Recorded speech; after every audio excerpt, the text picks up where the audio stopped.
Hello learners, कैसे हैं आप सब। स्वागत है आपका अपनी चैनल एग्रीटेक में। तो जैसा कि आप जानते हैं, आज बायोकेमिस्ट्री का लेक्चर 4 है, जिसमें हम देखने वाले हैं कार्बोहाइड्रेट्स। तो आज बेसिकली कार्बोहाइड्रेट में हम क्या देखेंगे। सबसे पहले हम उसका इंट्रोडक्शन पढ़ेंगे, देन हम देखेंगे क्या उसकी कैरेक्टरिस्टिक्स होती हैं। उसके बाद क्लासिफिकेशन में बढ़ेंगे, फिर फंक्शन देखेंगे एंड देन डेफिशिएंसी। लास्टली हम देखेंगे कि उसके क्या क्या सोर्सेस रहते हैं। चलिए शुरू करते हैं। कार्बोहाइड्रेट इंट्रोडक्शन से देखें तो जो कार्बोहाइड्रेट रहता है वो ऑर्गेनिक कंपाउंड से मिलके बनता है, जैसे कि कार्बन, हाइड्रोजन और ऑक्सीजन, इनके एटम से मिलके बनता है। उनका जो रेशियो होता है वो कुछ इस प्रकार रहता है कि जो कार्बन रहता है वो ऐसा H2O Y CX H2O Y CX H2O। तो अगर हम देखें तो जो कार्बोहाइड्रेट रहता है वो प्राइमरी सोर्स रहता है एनर्जी का बॉडी में, और एक स्ट्रक्चर और फंक्शनल रोल प्ले करता है सेल्स में। तो जो कार्बोहाइड्रेट रहता है वो मेनली प्लांट, मतलब कि जो प्लांट रहता है उससे सोर्स किया जाता है कार्बोहाइड्रेट फोटोसिंथेसिस के द्वारा। मतलब कि अगर हम प्लांट में देखें, जो कार्बोहाइड्रेट्स है वो प्लांट से आता है, और प्लांट में through the process of photosynthesis आता है। अगर हम देखें तो कैरेक्टरिस्टिक्स क्या होती है कार्बोहाइड्रेट्स की, तो पहली है कंपोजिशन। तो जो कंपोजिशन है वो कार्बन, मतलब जो कार्बोहाइड्रेट्स है वो क्या क्या कंसिस्ट करती है। कार्बन, हाइड्रोजन और ऑक्सीजन एक स्पेसिफिक रेशियो में कंसिस्ट करती है, मतलब कि अपने अंदर रखती है। नेक्स्ट बढ़ें तो एनर्जी सोर्स क्या रहता है। तो जो कार्बोहाइड्रेट रहता है वो 4 कैलोरी पर एनर्जी ग्राम प्रोवाइड हमारी बॉडी को करता है। नेक्स्ट है सॉल्युबिलिटी। तो जो सिंपल कार्बोहाइड्रेट्स हैं वो वाटर सॉल्युबल होते हैं, जबकि जो कॉम्प्लेक्स कार्बोहाइड्रेट्स हैं जैसे कि सेल्यूलोज वो इनसॉल्युबल रहते हैं वाटर में। अगर देखें तो स्वीटनेस के बारे में क्या है, तो जो मोनोसैकेराइड्स और डाइसैकेराइड्स होते हैं वो स्वीट होते हैं, मतलब टेस्ट में वो स्वीट होते हैं, जबकि जो पॉलीसैकेराइड्स होते हैं वो जनरली टेस्टलेस होते हैं, मतलब कि उनका कोई टेस्ट नहीं रहता है। नेक्स्ट हम देखें तो पॉलीमराइजेशन। तो जो कार्बोहाइड्रेट रहता है वो सिंपल शुगर जैसे कि मोनोसैकेराइड्स और कॉम्प्लेक्स फॉर्म्स जैसे कि पॉलीसैकेराइड्स में होता है।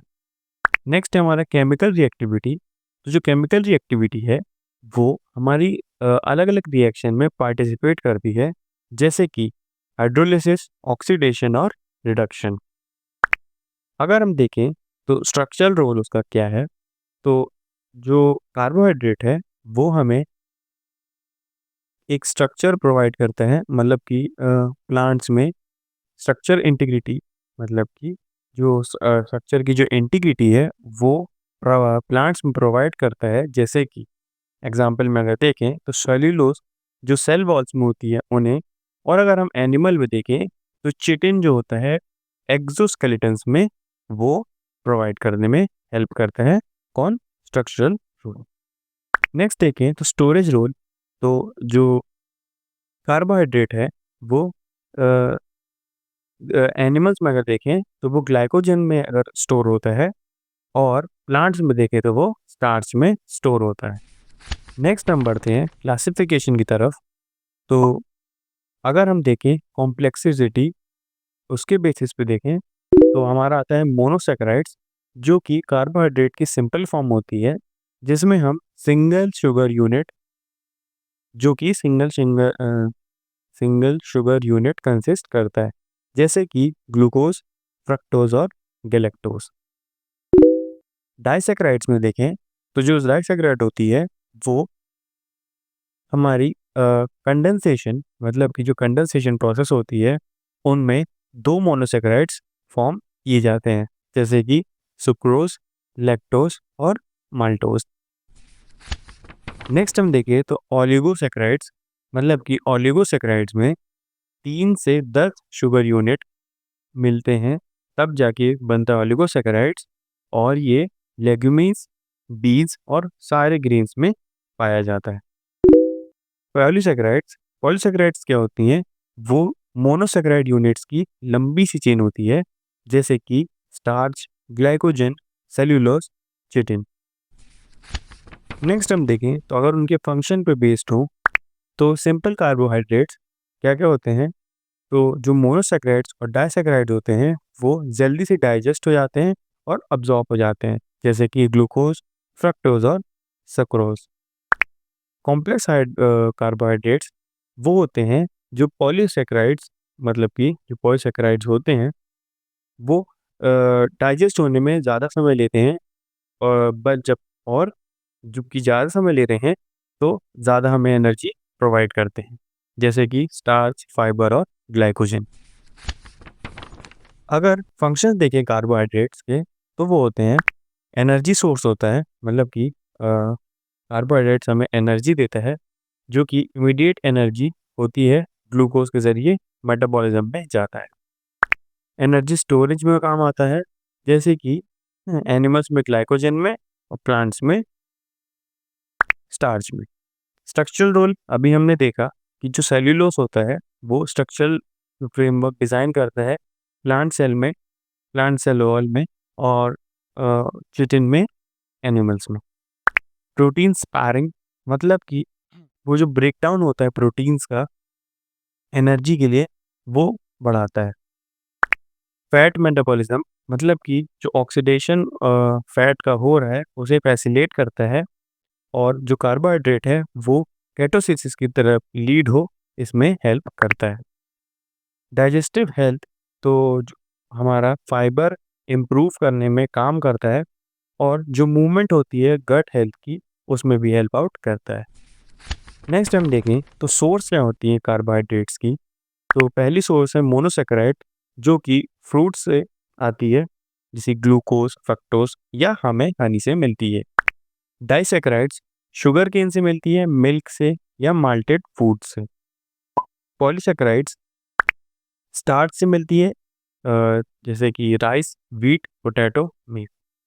फाइबर होल ग्रेन से मिलता है, फ्रूट, वेजिटेबल, लेग्यूम्स। अगर हम देखें कि डेफिशिएंसी और उसके एक्सेस क्या हैं, मतलब कि अगर हमें डेफिशिएंसी है और हमें उससे बाहर आना है तो कैसे आ सकते हैं?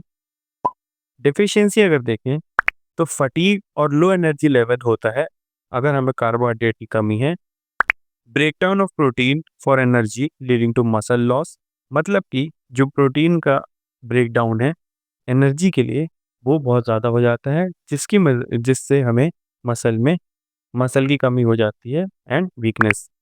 Constipation due to insufficient fibre intake मतलब कि हमें कॉन्स्टिपेशन होता है जिसको हम दस्त भी कहते हैं। ये ऐसा इसलिए होता है क्योंकि हम सफिशिएंट मात्रा में फाइबर नहीं लेते हैं। एक्सेस क्या है?